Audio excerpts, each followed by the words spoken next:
अस्सलाम वालेकुम स्टूडेंट्स, मुझे उम्मीद है कि आप खैरियत से होंगे, अच्छे से बायोलॉजी पढ़े होंगे। जी स्टूडेंट्स, मेरा नाम डॉक्टर फातिमा है और मैं आपको वर्ड टू वर्ड लर्निंग में खुशामदीद कहती हूँ। जी स्टूडेंट्स, अब हम पेनक्रियाज को स्टार्ट करते हैं। पेनक्रियाज को ना मैं थोड़ा सा आपको इसका ओवरव्यू देती हूँ। हम बात एक एक बुक की करेंगे, मैं अपने से कोई बात नहीं बताऊँगी, लेकिन थोड़ा सा मैं आपको समझाना चाहती हूँ। जी स्टूडेंट्स, हम पेनक्रियाज बना लेते हैं। याद है आपको पेनक्रियाज कैसा होता है? अगर मैं आपको चैप्टर नंबर 1 से दिखा दूँ, ये देखें, ये स्टमक है। स्टमक के पीछे की तरफ पत्ते की तरह का स्ट्रक्चर होता है जिसको पेनक्रियाज कहते हैं। यहाँ पे इतना अच्छा नज़र नहीं आ रहा, कहीं और देख लेते हैं।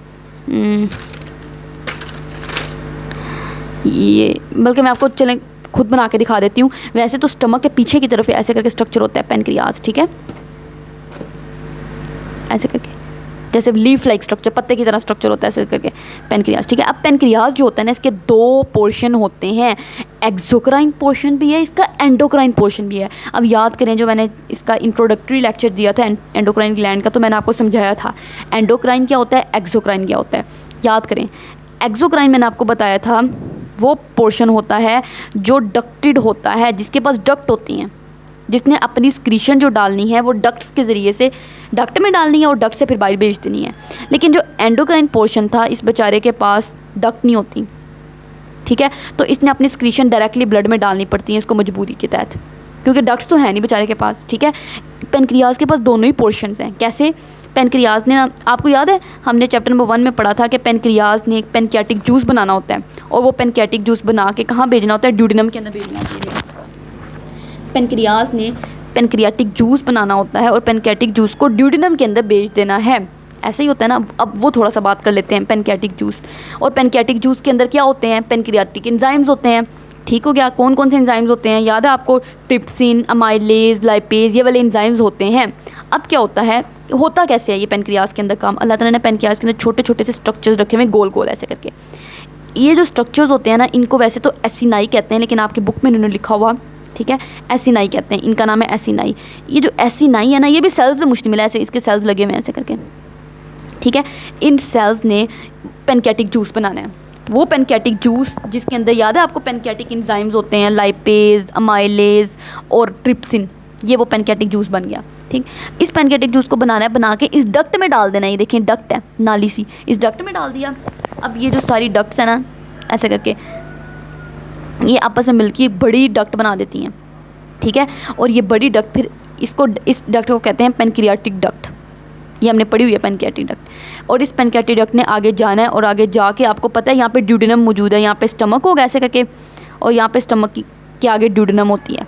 तो इस पेनक्रियाटिक डक्ट ने जाके ड्यूडेनम के अंदर ओपन होना है और अपनी वो जो सारे एंजाइम्स जो बनाए थे इन सेल्स ने, ये वाले जो सेल्स ने एंजाइम वगैरह बनाए थे, इन एंजाइम को पकड़ना है और लाके इस ड्यूडेनम के अंदर डाल देना है। सही हो गया। तो मुझे बताएं ये कौन सा पोर्शन हुआ? ये डक्ट के ज़रिए से, ये जो पोर्शन है पेनक्रियाज का, ये अपनी स्क्रीशन डक्ट के ज़रिए से, डक्ट है ना, डक्ट्स के ज़रिए से आगे जाके ड्यूडेनम के अंदर डाल रहा है। तो डक्ट वाला जो पोर्शन होता है वो एक्सोक्राइन पोर्शन होता है, ठीक है। तो ये पेनक्रियाज का एक्सोक्राइन पोर्शन है, ठीक हो गया। दूसरा पेनक्रियाज का एंडोक्राइन पोर्शन होता है। लेकिन पहले हम इस पोर्शन को बुक से पढ़ लेते हैं, बुक वालों ने क्या बात की हुई है।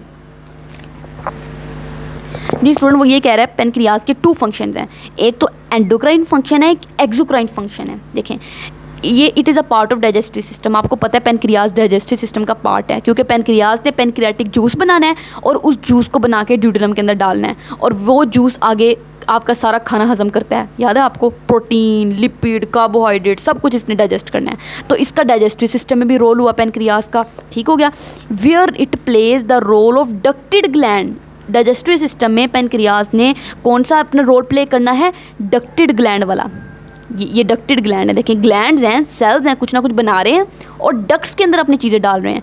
तो डाइजेस्टिव सिस्टम में पेनक्रियाज का कौन सा रोल प्ले हो रहा है? एक्सोक्राइन रोल प्ले हो रहा है, ठीक है। एक्सोक्राइन रोल मतलब एक्सोक्राइन ग्लैंड वाला। देखिए एक्सोक्राइन ग्लैंड वाला जो पोर्शन है पेनक्रियाज का, पेनक्रियाज के 2 पोर्शन है, एक्सोक्राइन, एंडोक्राइन। जो एक्सोक्राइन पोर्शन है ना, वो अपना रोल प्ले कर रहा है डाइजेस्टिव सिस्टम में। उसने डाइजेस्टिव सिस्टम में अपना हिस्सा डालना है, ठीक हो गया।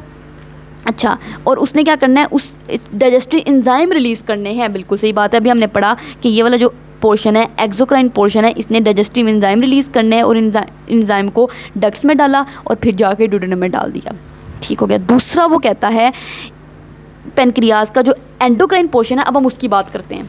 कौन सा? Endocrine portion. अब हम उसकी बात करते हैं, ठीक हो गया। तो आपने हेडिंग क्या देनी है? पहले पेन इधर देनी है आपने हेडिंग एक्सोक्राइन पोर्शन, ठीक। और इधर अब जो हम स्टार्ट करने लगे यहाँ पे आपने देनी है एंडोक्राइन पोर्शन की हेडिंग, कि अब हम पेनक्रियाज के एंडोक्राइन पोर्शन की बात कर रहे हैं, एंडोक्राइन पोर्शन, ठीक हो गया। अच्छा, पेनक्रियाज का जो एंडोक्राइन पोर्शन होता है ना, वो छोटे छोटे ऐसे करके मुश्तमिल होते हैं, छोटे छोटे ऐसे लगता है जैसे जजीरे हैं, ठीक है क्या? आइलेट्स, वैसे जजीरों को आइलैंड कहते हैं, लेकिन उसी तरह मैंने याद किया है, आइलैंड की तरह छोटे छोटे जजीरे हैं, छोटे छोटे ग्रुप्स हैं, ठीक है, ऐसे करके। इस ग्रुप को कहते हैं आइलेट ऑफ लैंगरहैन। नाम क्या है? Islet of Langerhans. Langerhans scientist जो था ना, उसने बताया था इस बारे में, तो इसका नाम उस साइंटिस्ट के नाम पे डाल दिया गया। अभी जो आइलेट ऑफ लैंगरहैन है ना, इसको मैं थोड़ा इसको जूम करके दिखा रही हूँ। तो ये कैसा होता है? ये ना ऐसे करके सेल्स पे मुश्तमिल होता है, ऐसे करके ये सारे सेल्स हैं, क्योंकि आपकी सारी बॉडी सेल से मिलकर बनी हुई है, इसमें मुश्किल बात तो है नहीं कोई। तो जो बाहरी वाले सेल्स हैं ना, इन सेल्स ने जो हार्मोन रिलीज़ करना है ना, उसको कहते हैं ग्लूकागोन हार्मोन। जो अंदर वाले सेल्स हैं ना, उन्होंने जो हार्मोन रिलीज़ करना है उसको कहते हैं इंसुलिन हार्मोन, ठीक हो गया। अब हमने इन दो हार्मोन्स को डिटेल में पढ़ना है, ठीक। ये जो आइलेट ऑफ लैंगरहैन है ना, ये पेनक्रियाज का एंडोक्राइन पोर्शन है। क्यों? क्योंकि ये अपनी स्क्रीशन, कौन सी secretion? Glucagon hormone, islet, insulin hormone, ये बनाएगा और बना के किस में डाल देगा? डायरेक्टली ब्लड वेसल में डाल देगा, ब्लड में डाल देगा, ठीक है। ये स्क्रीशन बना के ग्लूकागोन और इंसुलिन इनको ब्लड में डाल देना है, तो ये ब्लड में आ जाए। ग्लूकागोन को ब्लड में डाल देना है, इंसुलिन को भी ब्लड में डाल देना है, इसलिए हम इसको कहते हैं ये एंडोक्राइन पोर्शन है। देखें इसके पास, क्योंकि इसके पास तो डक्ट्स ही नहीं है, आपको कोई डक्ट नज़र आई नहीं। और दूसरा, इसने अपनी जो भी स्क्रीशन थी सारी ब्लड में डाली। ये देखें अपनी स्क्रीशन डायरेक्टली ब्लड में डाली। क्या स्क्रीशन थी? ये वाले जो बाहर वाले सेल्स थे, इन सेल्स ने ग्लूकागोन बनाना है। जो अंदर वाले सेल्स हैं खूबसूरत से, कौन से, किस कलर के? येलो कलर के मैं बना देती हूँ। ये वाले जो येलो वाले सेल्स हैं, इन सेल्स ने इंसुलिन हार्मोन बनाना है, और ये इनको बनाने के बाद इनको ब्लड में डाल देना है। ब्लड में आ गए, अब ब्लड से इन्होंने पूरी बॉडी के अंदर घूमना है, जाहिर सी बात है। अच्छा, अब इसका क्या फंक्शन है, इसका क्या फंक्शन है, इसको हम डिटेल में पढ़ लेते हैं। जी स्टूडेंट्स, पहले हम इंसुलिन की सारी स्टोरी पढ़ लेते हैं, फिर हम ग्लूकागोन की पढ़ लेंगे। इंसुलिन क्या है, बड़ी मज़े की स्टोरी आपने सुननी है। देखें, आपने खाना खाया, आपने मान लो चावल खा लिए, आपने रोटी खा ली, आपने दलिया खा लिया, ठीक हो गया। अब ये सारी चीज़ें जो होती हैं कार्बोहाइड्रेट्स हैं, ठीक है। आपने जब खाना खाया, आपके ब्लड के अंदर जाहिर सी बात है, तो पता है ग्लूकोज आ गया। ये कैसे आया? चैप्टर नंबर 1 में डाइजेस्टिव सिस्टम में डिटेल में पढ़ा है। अब ब्लड के अंदर ग्लूकोज भर भर के मौजूद है। ब्लड को हम ब्लड से ही बनाते हैं ताकि पता लगे ब्लड वेसल हमने बनाई है, ठीक है। ये ब्लड के अंदर ग्लूकोज भर भर के मौजूद है। अब ना ब्लड के अंदर ग्लूकोज लेवल एक नॉर्मल अमाउंट के अंदर होना चाहिए, ज़्यादा नहीं होना चाहिए, क्योंकि ब्लड के अंदर ग्लूकोज लेवल ज़्यादा हो जाए ना, ये बड़ा नुकसानदेह है। हाई, याद है आपको, हमने पढ़ा था चैप्टर नंबर 3 में। मैं चीज़ों को रिलेट करके बताती हूँ। एथेरोस्क्लेरोसिस में हाई ब्लड ग्लूकोज लेवल अगर हो जाता है तो आपकी ब्लड वेसल्स की जो एंडोथीलियल लाइनिंग होती है उनको डैमेज करना शुरू कर देता है। इसलिए ग्लूकोज लेवल एक ख़ास अमाउंट में ही ब्लड के अंदर होना चाहिए, नॉर्मल अमाउंट के अंदर जितना होता है उतना होना चाहिए, बस ज़्यादा नहीं होना चाहिए। तो जैसे ही आपने खाना खाया, आपके तो ब्लड के अंदर ग्लूकोज लेवल ज़्यादा हो गया, ग्लूकोज लेवल ज़्यादा हो गया। अब इस ग्लूकोज लेवल को कम करना है। कम करने के लिए कैसे पता लगेगा? अच्छा, कम करने के लिए ना, जैसे ब्लड ग्लूकोज लेवल हाई होगा ना, आपकी बॉडी पैगाम भेज देगी इन सेल्स को, ये जो अंदर वाले सेल्स हैं, कि ये सेल्स तुम्हें किस मकसद के लिए बनाया गया? इसी मकसद के लिए बनाया गया कि जब ब्लड के अंदर ग्लूकोज लेवल ज़्यादा हो तो तुम उसको कम करो, ठीक है, इंसुलिन बनाओ। तो ये वाले सेल्स जो होंगे ना, फ़ौरन एक्टिवेट हो जाएंगे और इन्होंने इंसुलिन बनाना शुरू कर देनी है। अब ये इंसुलिन बन गई, ठीक, इंसुलिन बन गई। इस इंसुलिन ने आना है, आके क्या करना है? ब्लड के अंदर ग्लूकोज लेवल कम करना शुरू कर देना है। कितना कम? नॉर्मल क्वांटिटी के अंदर, जितना नॉर्मल होता है। कैसे करना है, ये क्वेश्चन है। अच्छा, इसने क्या करना है? आपके जो बॉडी के सेल्स हैं ना, आपकी सारी बॉडी सेल्स से मिलकर बनी हुई है, आपके बॉडी के सेल्स हैं, ठीक है, और ये ब्लड है। इसने सेल्स के अंदर एक इंसुलिन ने, ये इंसुलिन काम कर रहा है, इंसुलिन ने, ये इंसुलिन है, इंसुलिन ने क्या करना है? सेल्स के अंदर छोटे छोटे दरवाजे बना देने हैं। ये वो दरवाजे हैं, इन दरवाज़ों के ज़रिए से अब ये जो ग्लूकोज है ना ब्लड के अंदर, जो एक्स्ट्रा ग्लूकोज है, वो इन दरवाज़ों के ज़रिए से अब सेल्स के अंदर आना शुरू हो जाएगा, ठीक है। ये सारा ये दरवाजे बनाए हैं, किसने बनाए? इंसुलिन ने बनाए हैं। अगर इंसुलिन ना होता ये दरवाजे ना बनते, ठीक है। इन दरवाज़ों के ज़रिए से, ये इन ग्लूकोज डोर्स कह लो, इन दरवाज़ों के ज़रिए से अब ये ग्लूकोज सेल्स के अंदर जाएगा। ये ग्लूकोज सेल के अंदर चला गया। सेल्स ने क्या करना है? इस ग्लूकोज को इस्तेमाल कर लेना है, और ग्लूकोज को इस्तेमाल करके क्या बना लेना है? ATP बना लेनी है। पता है ना आपको, वही सेलुलर रेस्पिरेशन का प्रोसेस जो होता है, जिसमें सेल ऑक्सीजन की मौजूदगी में ग्लूकोज को तोड़ता है और ATP बना लेते हैं, तो इस सेल ने भी यही काम करना है, जो ग्लूकोज आया है उस ग्लूकोज को इस्तेमाल करके एटीपी बना ली और एटीपी से अपना काम कर लिया। ठीक हो गया। अब इतना ग्लूकोज है ब्लड के अंदर, तो लीवर क्या करता है, ये इंसुलिन कहता है लीवर सेल को, ये लीवर है, लीवर को कहेगा लीवर तुम ऐसे करो, ये जो इतना एक्स्ट्रा ग्लूकोज है ना, एक तो मैंने बाकी सेल्स को भी दे दिया है, ठीक है, तुम भी ले लो। वो कहेगा दे दो मुझे। तो ये सारा ग्लूकोज लीवर ने भी लेना शुरू कर देना है, और लीवर ने क्या करना है, इस ग्लूकोज को आपस में जोड़ जोड़ के ग्लाइकोजन बनाना शुरू कर देना है लीवर ने। ये देखिए, ग्लूकोज के मॉलिक्यूल को जोड़ के आपस में ग्लाइकोजन बनाना शुरू कर दिया, ठीक हो गया। तो लीवर ने क्या किया, मतलब कि ये जो ग्लूकोज था, एक्स्ट्रा ग्लूकोज, उसको ग्लाइकोजन की सूरत में स्टोर कर लिया। ठीक हो गया। तो इस तरह ब्लड के अंदर ग्लूकोज लेवल कम हो गया। समझ आ गई कैसे ब्लड के अंदर ग्लूकोज लेवल इंसुलिन ने कम किया। सेल्स के अंदर छोटे छोटे दरवाजे बना दिए, उन दरवाज़ों के ज़रिए से ग्लूकोज जो है वो सेल के अंदर चला गया, और सेल्स ने उस ग्लूकोज को इस्तेमाल कर लिया, और इस्तेमाल करके एटीपी बना ली और एटीपी बना के अपना काम करना शुरू कर दिया। एनर्जी करेंसी है ना, जो उसने काम करना था। इसी तरीके से ये ग्लूकोज लीवर के पास भी गया, लीवर ने भी इसको ले लिया और लीवर ने भी इसको इस्तेमाल किया, और जो बाकी एक्स्ट्रा ग्लूकोज था उसको जोड़ के ग्लाइकोजन बना लिया। ठीक हो गया। और ब्लड के अंदर ग्लूकोज लेवल जो था, जो ज़्यादा हुआ था, अब वो नॉर्मल हो गया, नॉर्मल क्वांटिटी के अंदर आ गया, जितना होना चाहिए था। तो इस तरीके से इंसुलिन ने काम किया। तो वही बात उन्होंने बुक में लिखी हुई है कि इंसुलिन कैसे काम करता है। सबसे पहले ऊपर से पढ़ते हैं कि इसके अलावा वो कहता है कि पेनक्रियाज के अंदर ख़ास सेल्स होते हैं जिनको आइलेट ऑफ लैंगरहैन कहते हैं। ये वाले, इन आइलेट ऑफ लैंगरहैन को किसने, ये वाले आइलेट ऑफ लैंगरहैन जो मैंने भी आपको बताया, ब्लू, ये ग्रीन वाले, ठीक है। इन आइलेट ऑफ लैंगरहैन को सबसे पहले 1869 में एक जर्मन स्टूडेंट था, पोल लैंगरहैन, उसने डिस्कवर किया था और अपने नाम पे इनका नाम रख दिया था। अब ये आइलेट ऑफ लैंगरहैन, मैंने आपको बताया 2 तरह के सेल्स होते हैं, बाहरी वाले, अंदर वाले। ये जो सेल्स होते हैं ना, इन सेल्स ने क्या करना है, एंडोक्राइन ग्लैंड के तौर पर काम करना है।